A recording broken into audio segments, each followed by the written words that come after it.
lo vamos a dedicar a conversar con el señor Horacio Salas. Y usted dice, Horacio Salas, sí, mire, si usted ve cualquiera de sus muchos libros, va a encontrar con que dice siempre esto: poeta, ensayista e historiador. Y efectivamente, Horacio es un hombre que ha escrito muchísimo. Pero de lo que no surge de esto es, ¿cómo es Horacio Salas? ¿Quién es Horacio Salas, la persona? Todo el mundo habla de sus poesías, habla de sus libros, y esos libros que abarcan temas de la literatura, temas de la historia, en un panorama muy abarcativo. Este es el enfoque que le vamos a dar a este programa hoy, así que te agradezco que hayas venido. No, al contrario, yo te agradezco a vos que me llames. Y vamos, después de esta brevísima pausa, a conversar sobre el señor Horacio Salas.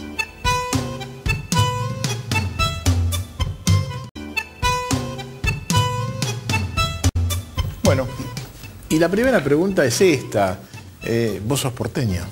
Yo soy porteño, sí. Yo siempre dije que soy porteño profesional y vocacional. Digo profesional porque he escrito mucho sobre Buenos Aires. Y sobre el tango. Y sobre el tango, y sobre la poesía de Buenos Aires. Uno de mis primeros libros de ensayo fue sobre la poesía de Buenos Aires. Se llama La poesía de Buenos Aires. Sí. Es la ciudad a la que más poetas le han cantado en el mundo. Mucho más que a París, por ejemplo. Pero mucho más. En aquel viejo libro, que ya es del año 68, que fue como te digo, uno de mis primeros ensayos, yo había inventariado 493 poetas que le habían cantado a Buenos Aires, tomándola a la ciudad como a un amante, como a una mujer que se le hablaba, se le exigía cosas, se la amaba. ¿Y a quiénes recordás como muchísimos? Los que son, o los que te impactaron más, bueno, hablando de Buenos Aires? Más me impactó fue Borges, sin ninguna duda, ¿no? Cuando yo descubrí a Borges, que tenía 18, 19 años, dije, así quería escribir yo alguna vez, ¿no? Así querría escribir yo alguna vez, por supuesto que no.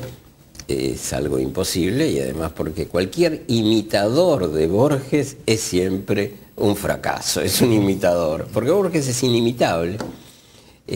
Bueno, y después muchos otros, Nicolás Olivari, Raúl González Tuñón, de quien fui por otra parte muy amigo. Muy amigo. Claro, César Tiempo. Que fue el poeta de la judería, ¿no? El poeta del barrio de Once. Un gran poeta, gran persona. Por suerte lo conocí, iba a escribir un libro sobre él, pero bueno, después yo me tuve que ir a España y él murió en el camino. César Tiempo trabajaba en Clarín. César Tiempo trabajó algún tiempo, colaboraba mucho. Colaboraba en Clarín. Clarín. Incluso me parece haber leído hace mucho tiempo, de César Tiempo, un trabajo sobre Roberto Noble. Ah, eso no lo... Sobre la vida de Roberto sí, Noble. No.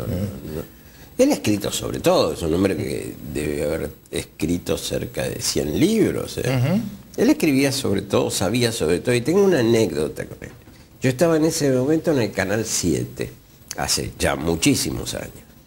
Y un día me dicen, bueno, le vas a tener que hacer una entrevista a César Tiempo. Tenía tal precisión en los recuerdos, tal absoluta severidad en los recuerdos, que yo creía que era un viejo macaneador. Yo dije, no, este tipo está macaneando, no puede saber el número de teléfono que tiene, no sé, Jean Cocteau, por ejemplo, ¿no? Neta mentira. Y era así. Lo que pasa es que él era como el personaje famoso de Borges, Funes el Memorioso, ese que no podía olvidar nada. Así era César Tiempo. Era impresionante. Ahora, dijiste algo que en general la gente no recuerda o no conoce. Cuando estabas en Canal 7, hiciste periodismo. Sí, yo siempre hice periodismo. Decir que, hice muchísimo periodismo radial, inclusive, en Radio Belgrano tuve en los años previos a la llegada del menemismo tuve un programa de 4 horas todas las tardes, de 2 a 6 de la tarde, que estaba yo solo. Y la música, claro, y un entrevistado. ¿Y qué era ese programa? Se llamaba Dar la Nota, y era un programa de tipo cultural, sin duda, pero con mucha música. Entonces, quienes me apuntalaban, era siempre música latinoamericana, española, argentina naturalmente, pero que fuera en castellano. Y entonces, bueno, estaba apuntalado por nombres como Joan Manuel Serrat, y pasaron por mi programa, por ejemplo, Joan Manuel Serrat, pero también Mario Vargas Llosa, Mario Benedetti, unas lindísimas entrevistas. Cuanta persona había que pasaba por Buenos Aires pasó por mi programa. Tu programa. Sí, sí, inclusive una publicidad que hizo Radio Belgrano en ese momento citaba cerca de 700 personas, así de personalidades importantes que habían pasado por mi programa. ¿Y tenés algo grabado de esa época? Muy poco, porque el sueldo que me pagaban en Radio Belgrano no me alcanzaba para comprar cassette. No me alcanzaba, porque realmente era muy miserable el sueldo, y yo no podía comprar un cassette por día, no tenía posibilidades económicas. Qué cosa curiosa que en nuestro país, por lo menos y en aquellas épocas... Los de televisión no tengo ninguno. En la televisión hiciste en el Canal 7. Hice en Canal 7 y Canal 13. Ah, en el 13 mucho también. En el 13. Mucho en el 13. ¿En qué época fue eso? La primera época de Alfonsín, en el 13. En el 7 desde antes. Ni siquiera en el 13 tampoco hay grabaciones históricas de esa época. Se tira todo, se tiró todo. Es un descuido del patrimonio argentino que se tira. Inclusive, te cuento una anécdota lamentable. Cuando a Ernesto Sábato le dan el gran premio que le dan en España, el premio Cervantes, yo lo acompaño a Ernesto Sábato. Inclusive logré que fuera de protocolo el rey me dijera, no sé, unas palabras sobre Ernesto Sábato, que para mí era un logro total, porque yo sabía, porque viví muchos años allá, que no hablaba el rey fuera de protocolo. Bueno, logré que hablara fuera de protocolo, y estaban Rafael Alberti, Luis Rosales, es decir, toda la plana mayor de la literatura española, con ellos también pude hablar de Ernesto. Y armamos un lindísimo programa. Cuando volví, lo pasé una noche por Canal 13. Al día siguiente Ernesto Sábato me llama y me pide que le consiga una copia, y ya lo habían borrado. ¡Qué tremendo! Ya lo habían borrado. Es increíble cuando uno piensa en todo el acervo histórico que se ha perdido. Tengo otra anécdota de ese tipo que son siempre lamentables. Yo era muy amigo, muy querido amigo, pese a la enorme diferencia de edad, me llevaba 40 años, de Leopoldo Marechal, que fue un poco mi maestro, mi amigo, la persona que más me orientó dentro de la literatura. Y él no le gustaba ir a la televisión, le encantaba la televisión para verla, pero a él no le gustaba ir, decía que no, que qué sé yo. Y a través de Elvia, su mujer, la convencí para que a su vez convenciera a Leopoldo que viniera. Y vino el día de su cumpleaños, el 11 de junio de 1970. Y lo recuerdo perfectamente porque él murió el 30 de junio. Así que era su última entrevista. Habló seguido durante 23 minutos, que en televisión abierta en esa época era rarísimo, rarísimo, y dijo cosas muy hermosas. Y bueno, cuando en esa época no se hacía video, porque no había video doméstico, pedí que se hiciera una copia en película, ¿no? Y inclusive Dardo Cuneo estaba de presidente de la SADE y pidió también que se hiciera una copia que se resguardara. Y la persona que estaba a cargo del canal en ese momento me dijo, no, esto vos lo querés nada más que para decir, yo le hice el último reportaje a Leopoldo Marechal, y también lo borraron. Lo borraron. Porque en un planteo, digamos, de egoísmo absoluto, uno puede pensar, bueno, no te dan la copia a vos para que vos no la tengas y que la tenga el canal.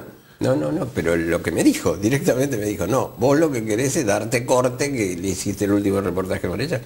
Realmente me quedé tan anonadado, pero eso habla de la falta de respuesta a todo lo que es patrimonio y patrimonio cultural, sobre todo en la Argentina, que no corresponde a un gobierno o a otro, sino es una tradición. Un hecho cultural ha sido. Un hecho cultural de la Argentina, sí, sí. Es así. Ahora, eso, ¿vos crees que se está revirtiendo esto naturalmente? Hay más elementos tecnológicos sí, que permiten... En aquella época había que filmarlo. Claro.